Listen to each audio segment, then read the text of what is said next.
am sailing, I am sailing home again, across the sea. Buenas tardes, es un gusto de estar con ustedes.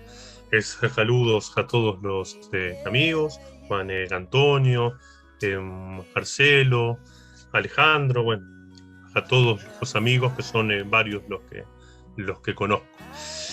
Bien, bueno, quiero hablar algo, sí, hacia antes de ver lo que sucedió en el Río de la Plata y en las costas de Colonia, comentar hacia algo sobre el libro y sobre esta crítica que apareció el otro año en Relaciones.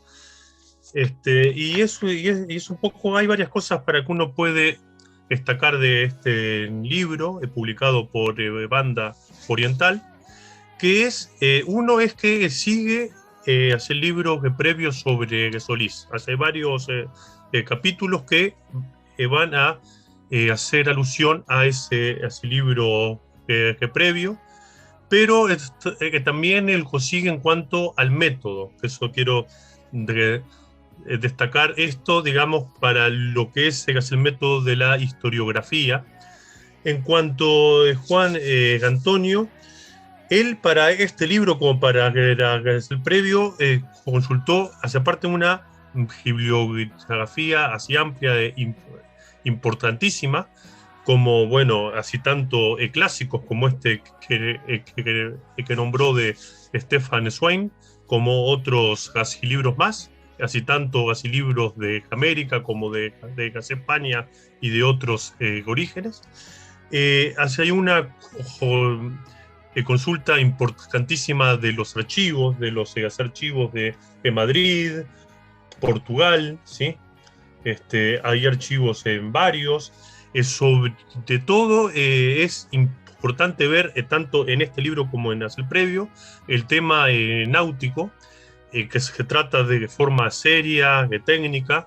El autor tiene un gran interés por los temas náuticos, hace parte de otros intereses más, digamos que Juan Antonio ya ha hecho varios libros sobre el tema de la fotografía en el Uruguay, sobre el tema de los cafés. Digamos que este tema náutico y de las costas, tiene otros libros más sobre las costas del Uruguay, digamos, que trata de forma muy seria y usando un léxico técnico, pero especialmente que eso se puede ver en el libro previo como en es el uso de las fuentes. Ese uso de las fuentes es intentar ver que todo esté documentado, digamos, de lo que se afirme, que se basa en fuentes, casi en fuentes, digamos, acéditas o inéditas, pero que más o menos sean confiables. Y también otra cosa más que siempre es bueno hacerla en historia es ir por la solución más simple. Él insiste en varias partes que ante, por ejemplo, hipótesis varias que se abren sobre un tema, ir a la más simple. Esto tiene que así ver con lo que se llama en filosofía en baja de Occam, o ir a lo más simple, ¿bien? O sea que esa idea de Occam, ¿sí? En cuanto uno que tiene ante varias hipótesis ir a la más simple, es lo que hace el autor en este libro. Y bueno, y casi eso creo que es un mérito importantísimo de el texto. Bien. Otro punto más que él acá va a destacar y que yo quiero hacer hincapié es el tema de los grupos portugueses. Y ese es un punto que en este casi libro se nombra, en previo también, y que tiene que ver, y esto es importante para la historia de Gas del Plata, para la historia de la navegación en el Atlántico, con el vínculo que hubo muy fuerte entre los grupos de Portugal y, por ejemplo, otros grupos españoles. Bien, esto hay en una serie de casi estudios en los últimos casi años, casi estudios sobre el tema de la frontera y sobre el tema de los portugueses en el mundo casi hispano. Estos casi estudios los han hecho casi autores tan serios y solventes como Fernando Gejumar y Gemir Reitano de Argentina. Los libros que han sacado ellos con varios más, aparecen estos planteos. Y esto es interesante ver que cuando uno que piensa en cómo era la navegación en el Atlántico, ¿sí? Sobre todo a fines de la Edad Media, que es cuando, digamos, dan pie a todos estos viajes, ¿no? Digamos, siglo XV y estos viajes en el siglo XVI, hay lo que dicen así varios autores, una especie de nación de marinos. O sea que los marinos que navegan, por ejemplo, en el mar de el norte y los que ya se abren para el Atlántico, que son, como se ha dicho bien, vascos, de Portugal y de otros sitios más, ellos se sienten como parte de lo mismo, ¿bien? O sea que es importante ver que en todas estas navegaciones siempre hay marineros de varios sitios porque pesa mucho más ese vínculo de lo que da en este caso la profesión, el mar, que los vínculos de casi Estado. Estados que por otro lado son jóvenes, ¿sí? Casi estados que se formaron o terminan de formarse en el siglo XV. Casi entonces, y ese es otro punto más, si bien en parte legalmente los así portugueses son extranjeros en España, en gran parte no se los toma como tales, porque hay una integración enorme, y la propia España, ¿sí? Ya están, y en gas España, gas integran incluso las clases altas, ¿bien? Eso es una cosa importante. La propia España están en las clases altas, y Magallanes va, como se dice bien en el texto, y los busca, y logra tener ese acceso con el rey, el joven Carlos V, bueno, Carlos V del Imperio, primero de Gas España, gracias a ese vínculo que tiene con las clases altas de Portugal. Entonces es importante ver este vínculo que también se va a dar en América. En América está este vínculo importante cuando las dos coronas están juntas, ¿sí? Pero que también luego, por ejemplo, y estos son en datos, en 1643, en el censo que se va a hacer en Buenos Aires, ¿sí?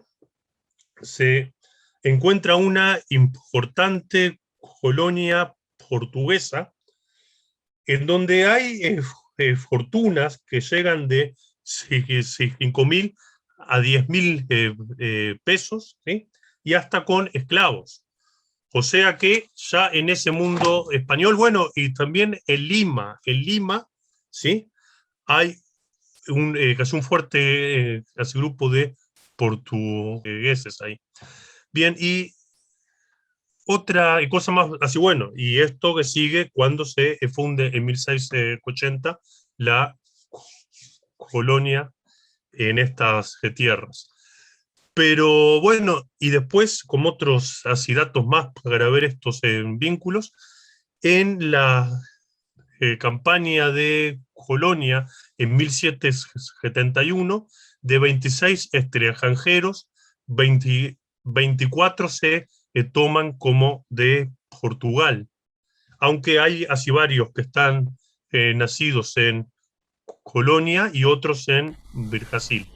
O sea que ahí uno puede ver esos vínculos importantísimos que se mantienen desde el siglo XVI hasta el siglo XVIII entre los grupos de España y Portugal, aunque legalmente pudieran ser extranjeros, hay una integración importante, ¿bien? Y esto, digamos, le hace a lo que fue casi el viaje de Magallanes. Ya entrando en lo que es, ¿sí? Cuando se navega por el Plata, bien, acá hay un punto que quiero de- destacar, ¿sí? Acá, como ya se dijo casi antes, como Juan Antonio dijo casi antes, en la nave Santiago, al mando de Rodríguez Serrano, se explora esta zona, ¿sí? Y se llega hasta el río Negro. Y aquí hay un dato importante, ¿sí?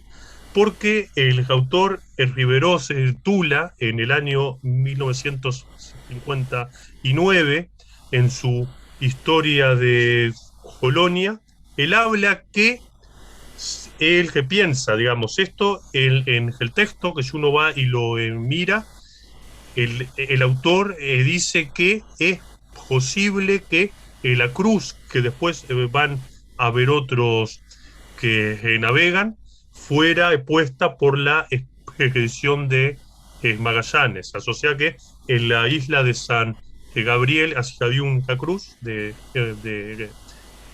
madera que el Riveros Getula, así dice él, que piensa que la haya puesto esta expedición de la de Santiago, ¿sí? Y luego este acerto lo cita otra vez Casomar Joreira en su el libro la de Colonia Portuguesa, ¿sí? Y hasta aparece una imagen, un dibujo de la cruz. Ahí sí se puede ver, bien. Ahí es un dibujo que aparece de lo que vendría a ser esta cruz. Aquí hay hace un par de cosas para ver.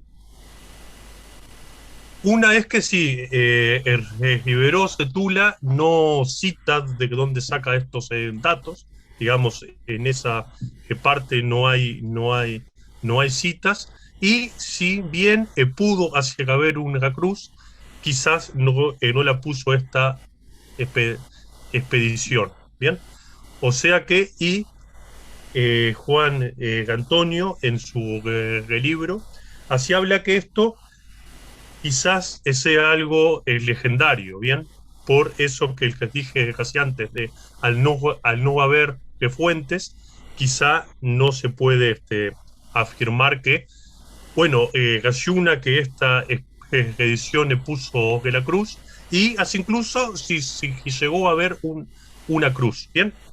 O sea que no se sabe si hubo o no hubo una cruz, y tampoco, que eso que sería algo más así extraño, si fue puesta por esta expedición de eh, Magallanes.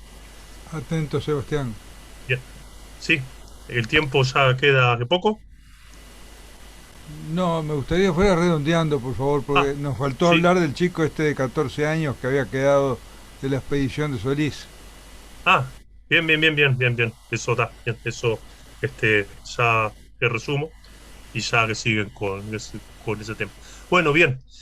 Bueno, ya digamos así dándole cierre, así luego la expedición sigue hacia el sur y ahí interesa así ver mucho el libro de eh, Pigafetta, así libro que tiene una prosa, digamos, que fascina, y sobre casi todo cómo es que él eh, así habla en las páginas esas los aborígenes, de cómo es que así habla de esos pueblos que estaban en la zona de Patagonia, ¿bien? Casi entonces, si uno va y lee este libro de Gafetta, casi importa, hace mucho ver cómo ve a los otros, ¿bien?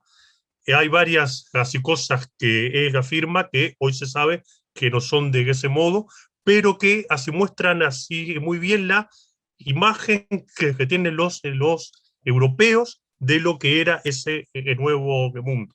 O sea que cuando uno así lee ese viaje hacia el sur, hay que hacer foco en la imagen que da él de los aborígenes, así porque así ilustra muy bien cómo es esa percepción de el otro. Bueno, acá que cierro y gracias.